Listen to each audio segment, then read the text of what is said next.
I'm Lilly Douse, and this is Grand Voyager. In this series, I travel the world to discover incredible places filled with culture, luxury, and adventure. Along the way, I meet the people, taste the flavors, and experience the moments that make each destination unforgettable.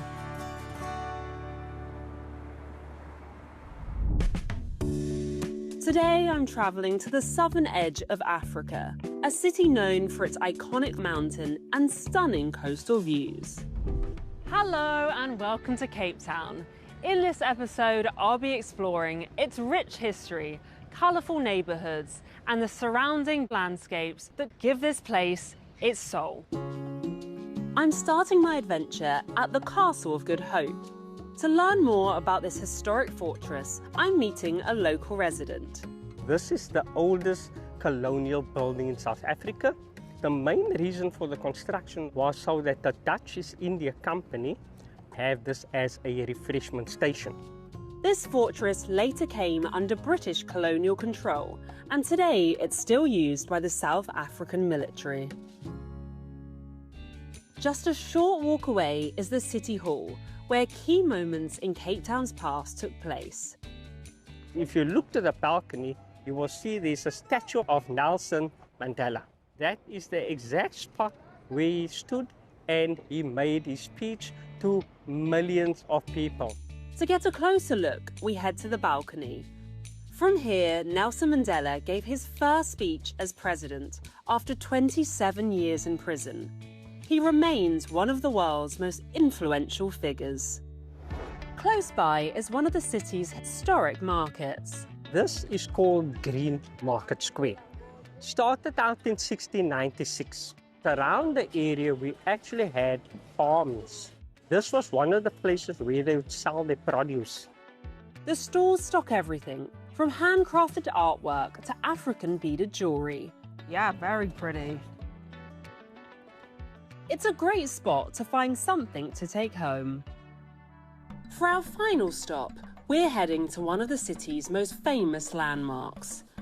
Table Mountain is a giant rock formation that dominates the landscape. We're travelling by cable car, and the view is simply incredible. This is what makes Cape Town, because if you've not been to the top of Table Mountain, you've not been to Cape Town. It is one of the 7 natural wonders of the world, and the reason why, it's because it is a tabletop. So it is relatively flat. Table Mountain is 250 million years old and attracts visitors from around the world.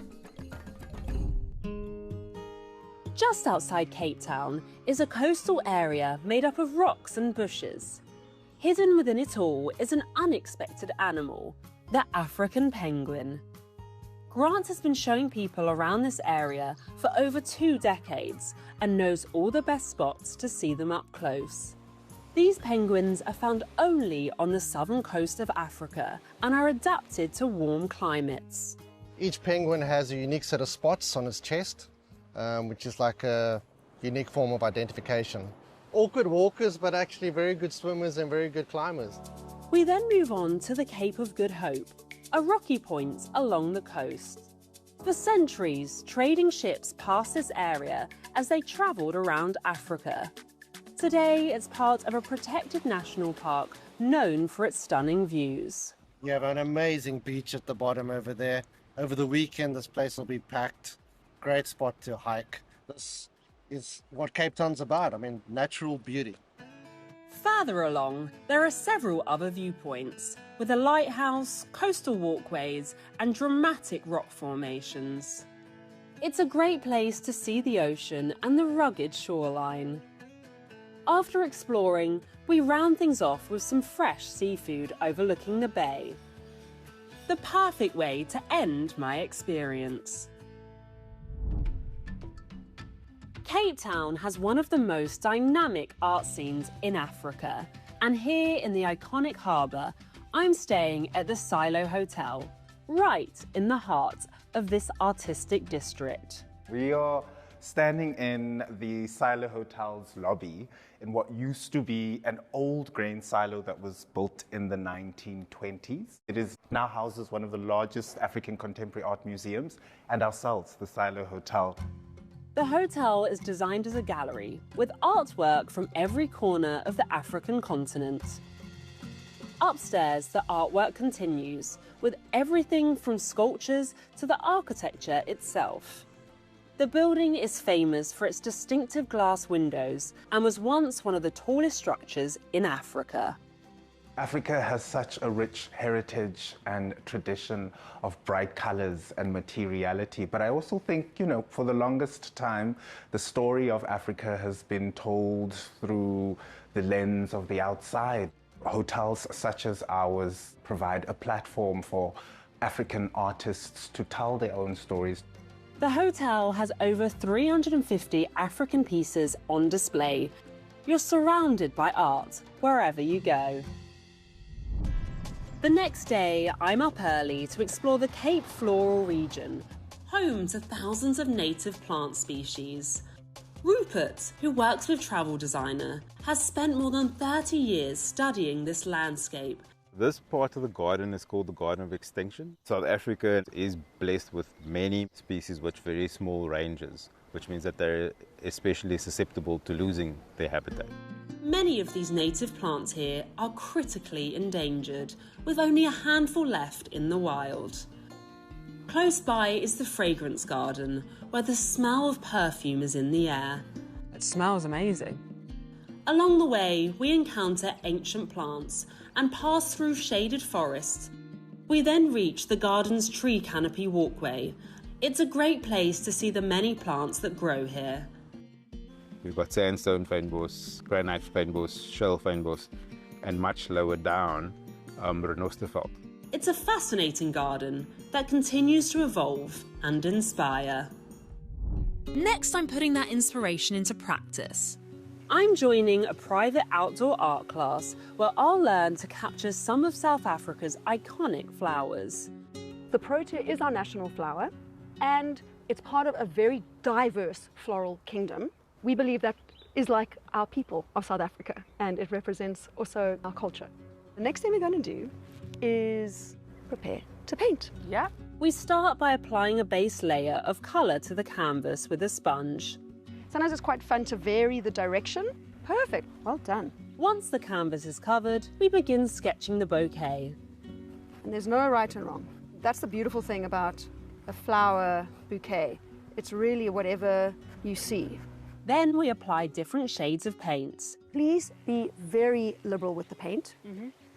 Just go for it. We've got plenty of it. Okay. And just have fun. And you can create brush marks in any way that feels comfortable.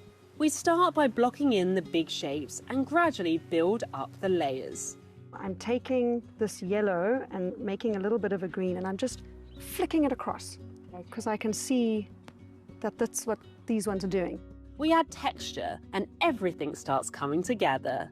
Sometimes people wonder, when is a painting finished? That's what I'm wondering right now, because I keep on looking at it. I'm like, I keep on adding to this, but I'm not sure if I should be or if it is just complete. Well, one thing you might consider for yourself is, have I reached a point where when I put down another brush mark, I hesitate? That can be a really great sign that you've reached the end.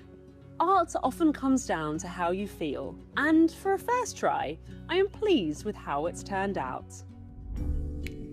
Cape Town's coast is known for its dramatic beauty, but just below the surface is a kelp forest. I've come here with an underwater photographer to explore it up close.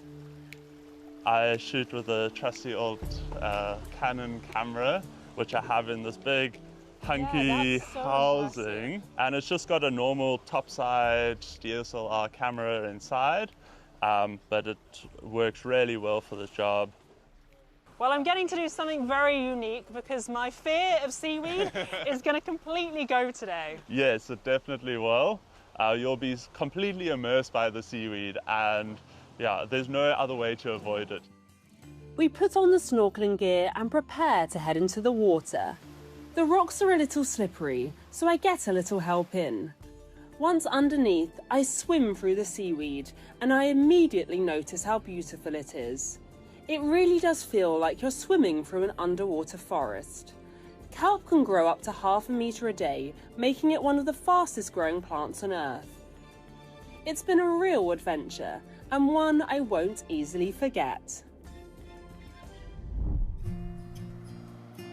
Having experienced the kelp up close, I've worked up an appetite, so I'm heading to a mountain cottage to learn how to make kelp-inspired cuisine. Kelp is one of those ingredients that it's considered a superfood. It's rich in minerals and vitamins, and it's a beautiful way for us to be eating what's growing locally here and a sustainable way of getting these minerals into our meals. Arabella is a chef passionate about cooking with sustainable ingredients like kelp. Together, we start by preparing a range of dishes. It's a hands-on process, and I'm really enjoying getting stuck in.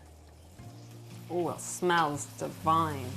We continue chopping and preparing the ingredients before moving on to cooking a pasta dish. So we're going to add a bit of oil to the pan. It's a quick and simple recipe, but smells incredible. We then take the fried seaweed from earlier and add it to a blender with a few other ingredients. So this is our seaweed butter. Yes, there we go. Looking absolutely delicious. Once ready, we spread it out and add the final touch, crispy fried seaweed. Finally, I get to taste the results with new friends I've met along the way. It's a delicious end to an action-packed trip. My experience here in Cape Town has been nothing but phenomenal. From swimming around in the kelp forest to driving along the rough shorelines and exploring the incredible history in this city. There's even more to do every single day, but for now, on to my next adventure.